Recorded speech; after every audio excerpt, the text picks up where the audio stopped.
What's up, guys? I hope you're having a killer day. I'm going to show you some of my favorite questions from the lives that I do every weekend. If you want to come ask me your own questions, all you have to do is subscribe to me on YouTube, hit the bell so that YouTube can notify you when I go live. I go live for about an hour twice a week to answer any of your BMX questions. Let's get right into it. LM says, hey, could you do a review on the Collective C1 Complete Black? Just kidding. I don't know any. Collective, that's Ryan Taylor, right? Collective C1 Complete. Look, we got the 300 milligrams of caffeine. We got the 50 grams of protein.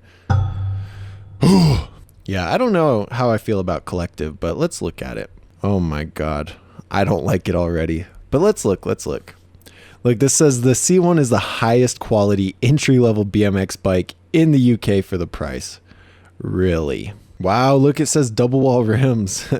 It's like a 225 pound bike. So English money, not weight pounds. But anyway, interesting. All right, so now we are going to reply to LM.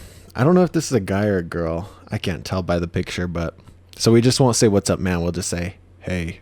Okay, so the Collective C1, I'm doing this on a live right now, but the Collective C1 is a really low quality, like entry level bike. That's why it's so affordable. It's high tensile steel, which is lower quality than chromoly. It's going to bend, it's going to break. It's not going to last you like a mid-level bike would.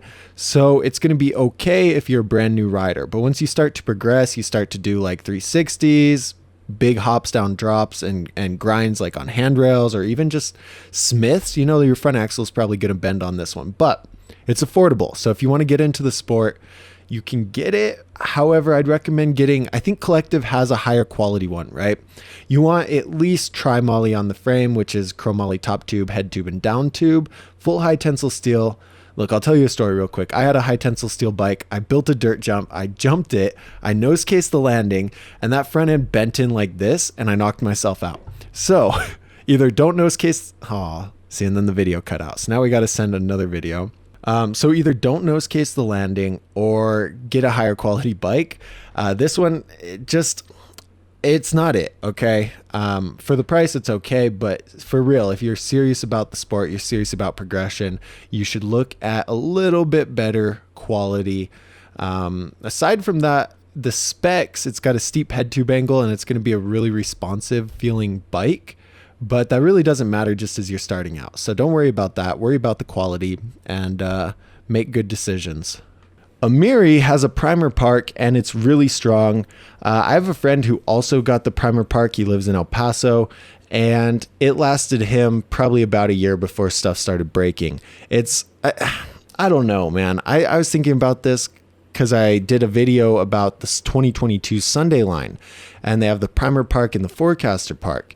Generally, the park specificity has that really compact geometry. So like 540s, 720s, tail whips, bar whips, all these really complex park tricks are easy because the bike is so responsive and so snappy.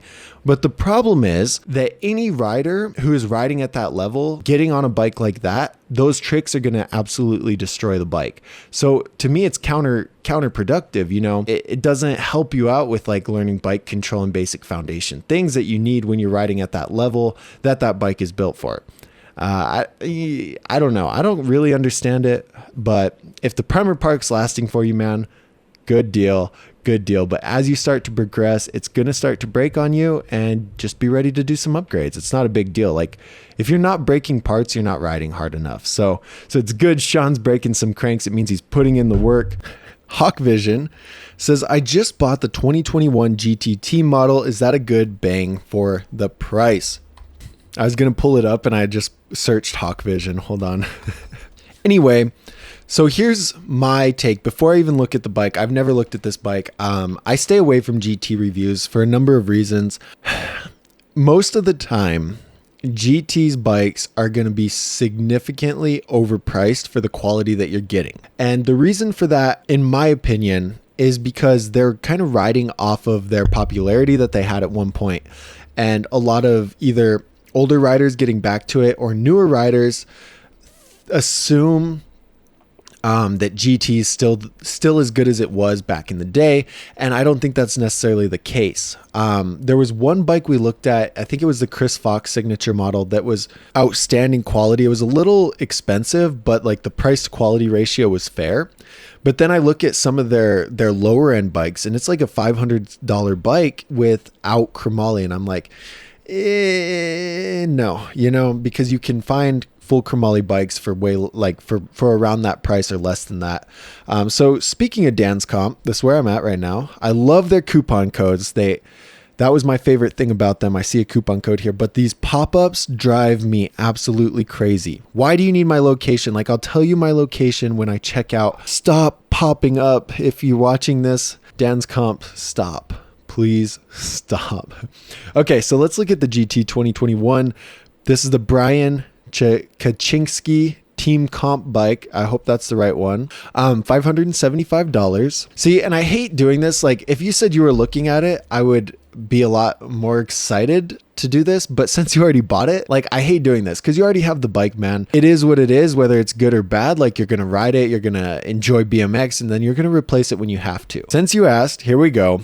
It's a chromoly front triangle and chainstays. I'd say like 60 to 70% of the bike is actually full chromoly. That's okay. The forks are chromoly one piece. Okay, that's pretty good. Pretty good. Bars, full chromoly bars. Looks good. Rims, double wall rims. Okay, solid. And it doesn't tell us the weight. So yeah, I'd say it's a little bit overpriced, just because you could get something like the almost the Kink Cloud, and the Kink Cloud would be way better quality. The We the People Reason, almost the We the People Reason. So it's pretty close. The only thing is, I wish it was full chromoly for that price, obviously, but they said the dropouts are going to be chromoly, or the chainstays, and so the problem with them being high tensile steel is when you do spins, they generally bend. If they're chromoly, you should be okay. But one thing, before I go on about, I'll run through the specs for you, or the geometry. But I think a lot of people have said, I've heard, that when you weld two different types of metal together, you're not creating like a strong bond. So they are still mixing high tensile steel with chromoly. So where those welds go together, it's not necessarily going to be strong, and it could potentially break. Keep that in mind. But it looks okay, honestly. Like, I'd say, like I said, maybe $50 overpriced or so, but not crazy. It's got 20.75 inch top tube, but the chainstay is 13.7. This is crazy long. So you're going to notice manuals are going to be hard to get into, but once you get into them, they'll be easy to control. Bins are going to be hard, but airing a quarter is going to feel pretty comfortable. Grammy, I don't mean to laugh at this, but it's funny. This part's funny. It's not funny. Anyway, I used to ride a stolen Casino XL for 2 years. It got stolen. It's not funny that it got stolen, but it's funny that it's called a stolen, right? And then anyway, Derek says, what are your thoughts on the Fit Bike Co. Street Free Coaster Complete? Derek, I think all of Fit's 2021 line is a complete scam. I mean, kind of, not really. I do genuinely think that Fit's bike, their whole line, I still haven't even done video reviews on it because I don't particularly want to persuade people to buy it, but I don't really want to bash them. Look, they don't have double wall rims, and they're like almost $500. Fit, for being the brand it is, it's just, I was disappointed, and maybe I had higher expectations, and that's why I'm really was harping on them a lot in the reviews, is that Fit to me was like the BMX brand of all brands. Like, I looked up a lot to Fit, and you can look at their quality dissipate over the last 5 years of their complete bikes. So they used to have, $400 or $500 to $600 pro level completes, full chromoly double wall rims, and that's solid, right? And now their whole line, like not one bike in their 2021 line has 2 double wall rims. I think the trail version is the closest with 1 double wall rim, and then it's like tri-moly. And so anyway, long story short, very disappointed in the whole line. But I will recommend the Fit Park and the Fit Street for people who are looking for a street or park specific bike in my recommendations, because they did very good at capitalizing on that. Most bikes are pretty general and don't have all the bells and whistles that you would need for a specific discipline, and Fit's done well with that. So if you can sacrifice the quality and get, you want free coaster and pegs, the Fit Street's going to be okay. However, I urge you to watch the $500 to $600 complete bike tournament. Spoiler alert, at the end, the Sabrosa Letum is ultimately the winner. I feel like it's the best bang for your buck bike in that price range, and it comes with everything that the Fit Street does, but better quality for a little more money. So, Green Life, I'm not sure, but let me look real quick. Tall Order is owned by Sebastian Keep, I think. But let me look. If it's, cheaper than the Kink Whip and available, that's a double whammy because the Kink Whip is sold out everywhere. I don't know where you're finding it. It's out of stock here on Source. Oh, wow. Full chromoly, 20.85 inch top tube. That's weird. The chainstay length is going to be like that GT. It's very, very, very long. But a lot of the Tall Order guys, if you guys look at their style, they go high, they go fast, they ride dirt. Except for Kieran, right? Kieran's riding a 12.7 chainstay, but this is a 13.75 double wall rims. This is a really good bike, honestly. I'm going to include it in one of my bike reviews. I think if this was in one of the $500 to $600 brackets at that price, because it's a 2020 model, it's on sale.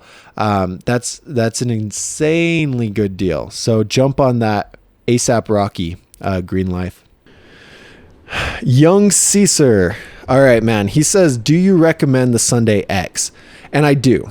This is where homie commented and said, look, I'm going to read this again for whoever's in here. I've watched this guy for a few weeks now to get some ideas of what BMX to buy. All he seems to do is complain about parts on the bike. Can he not do a review without complaining? He posted that on the Sunday X. I complained about the Sunday X. Here's why. Oh, look, this is me talking. Anyway, I complained about the Sunday X because it's a very expensive bike and it doesn't have any double wall rims. It's okay. And in 2022 standards, the bikes are going to be more expensive than normal. So that's all you can do. But in 2021, the Sunday X came with at least one double wall rim in the back.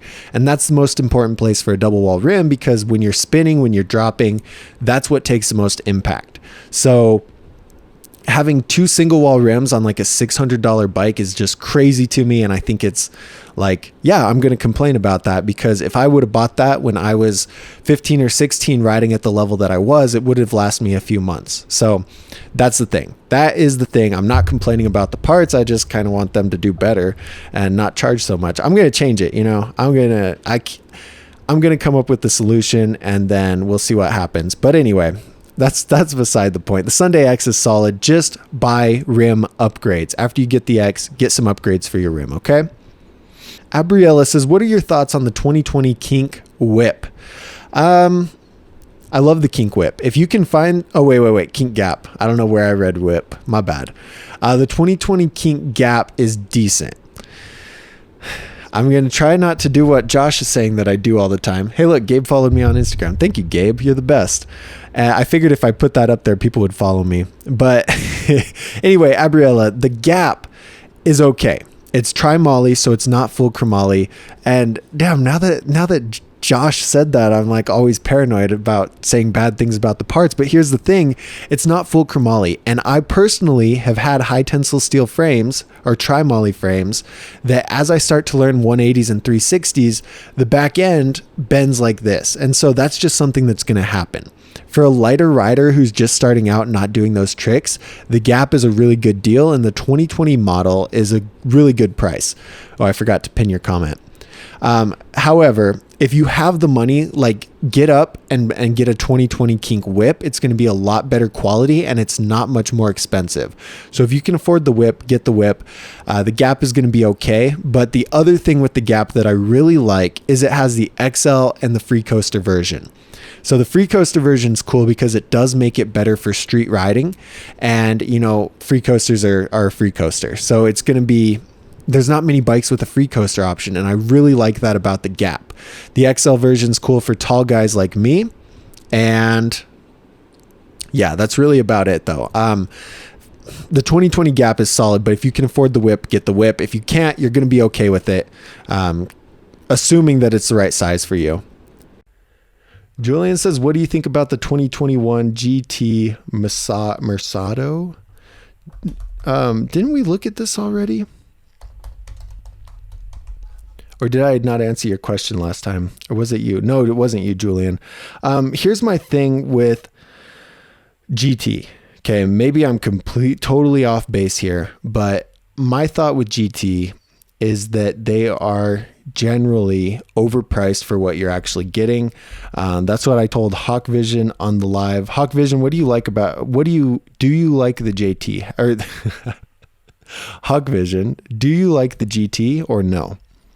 So it's only 500, right? Now at this price, I would expect for a good deal, right? For 515, a good deal. This is what I'd expect before I even look at it. Full chromoly, one double wall rim, and fully sealed bearings, but generally the full chromoly and at least one double wall rim. That would put it up with the We the People Reason, the Sunday X, the Cult Devotion. It put it better, or not as good as the Cult Devotion, not as good as the Kink Switch, not as good as the Kink Whip, but it would put it right in that ballpark. All right, let's look at the specs. Let's look.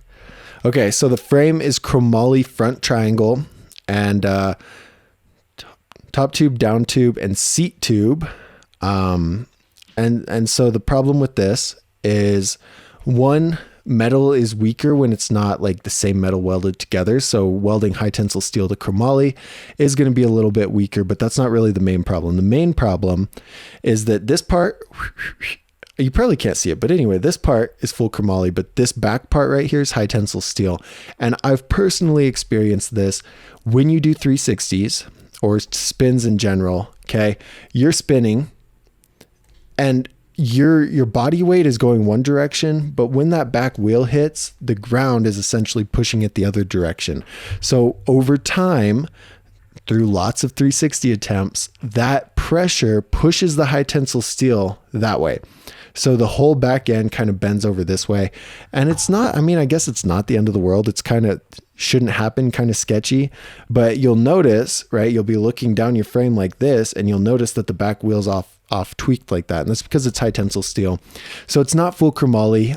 You could get, like, say the kink gap is a little, like maybe 430 or 420 with a tri-moly frame. There's a lot of different tri-moly frames, called Control, but all of them are less than 500. So that's why I say that GT is a little bit overpriced. Same with SE. I feel the same for them on their bikes. But I bet the rims are double wall. Let's look. Okay, so the front's a single wall, the rear is a double wall. Double wall in the back is good because, like I said, all that pressure going into it, generally, if it was single wall, it doesn't last very long as you progress. The single wall front rim's not the end of the world because very rarely do you nose case a jump, and very rarely, like, it doesn't take as much of a beating. So you'll get by with that. And if you don't, they're relatively cheap to replace. But it looks dope. I love the colors. I love how it looks, but I do like it's just a little bit overpriced. Jeff, what's up, Jeff? I shouted you out about the finger bike earlier. Happy Sunday, my guy. I was just thinking about you. I was like, dang, I haven't seen Jeff or Aiden in a while.